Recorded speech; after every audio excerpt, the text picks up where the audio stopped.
For the finishing and polishing, of course, first of all, I'm going to draw my cervical line. Here I have, if this is my line, I measured in the beginning, this will be the maximum convex. I should rise here slightly from the proximal side to make it, because this convex root-wise.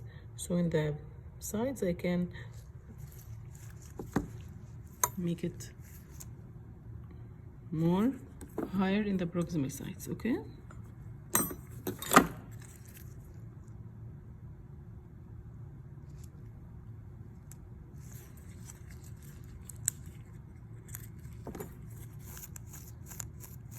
Type mesially and distally.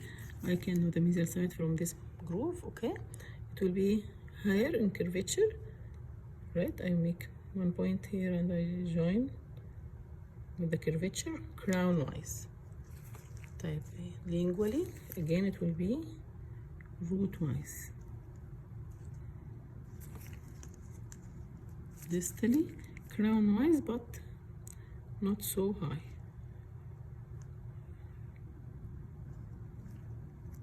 This is my cervical line drawing. After that, don't leave any line appearing sharp. And it should be, all the lines should be rounded like this, smooth. All the surfaces should be smooth. See these lines? Again, don't lose your trapezoid while you are making the finishing. What I'm making in the finishing is making the surfaces without any sharp lines. Make roundation. Here in the cervical line I can make also some roundation here, see, to make it more smooth. Then I have my buccal ridge in the middle part, no problem. Proximally I should make it all over rounded, as you see, and smooth. Lingually the same. Don't forget to make roundation for all line angles you have. Don't leave any sharp line angle. It should be rounded.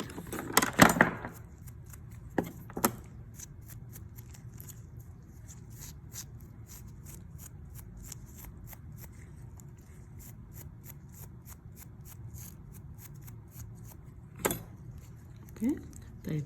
We have an important point I told you we can postpone it later, which is the canine fossa, which is the depression found below the mesial marginal groove, right? I told you here, below it in the lower part of the crown and middle part of the root, I have some depressed area like this, which is called the canine fossa. I can make it with the back of the carver.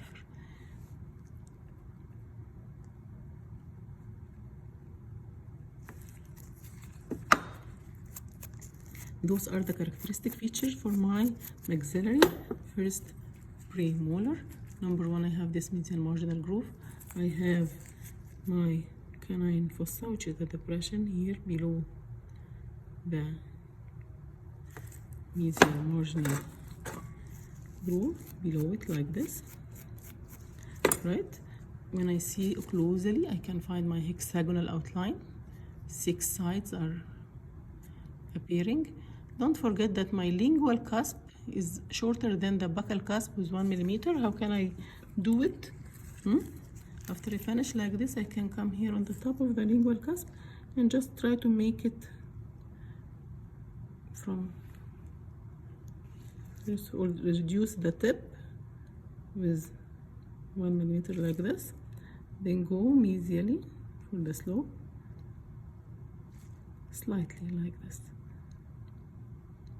It's just 1 millimeter, just 1 millimeter lower in height than the buccal cusp. Okay, after you finish the, actually when it is broken like this, it is much better. If you want to make it to complete your tapering of the apex, to make it of course thinner. As you see, my lingual root is thinner than the buccal. If I want to complete the tapering, if it is broken from me like this, I can complete separation here properly, make more narrowing for the apex.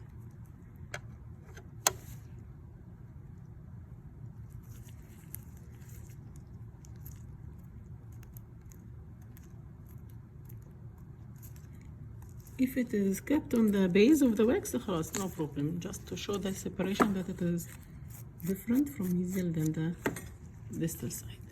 Okay, after that, of course, I make some polishing.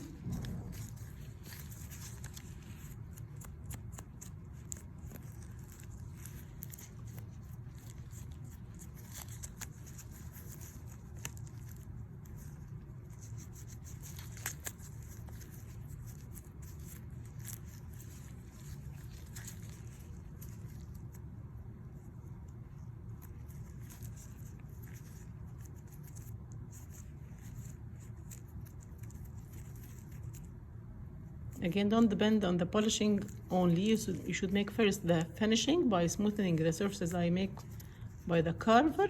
Then the final step will be the polishing to obtain my finished tooth in such a way. Okay, and you should have this margin to be broken, as you see, by the mesial marginal groove, and it should be reflected proximally and occlusally. I can see the separation.